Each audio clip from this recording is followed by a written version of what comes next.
Hello friends and followers. Well, here's a last look at the insides of the HP 1144 before the lid goes on. Again, this is the voltage adjust, and this resistor here drives the two pass transition on the back. These are NPNs on the back. And so I ordered some NPNs from Amazon for about $9 for 5 of them, and those seem to work out fine, but you don't know yet until you put this thing into transmit service and see what it does.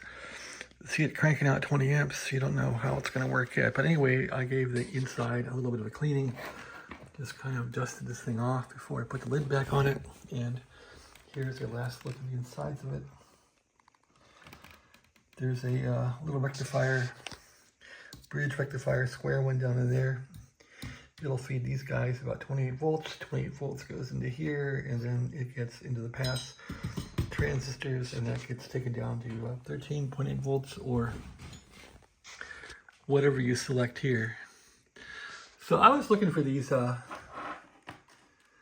clamps here. I don't see the SCRs in this thing. I guess they're in here somewhere, but I don't see them anywhere.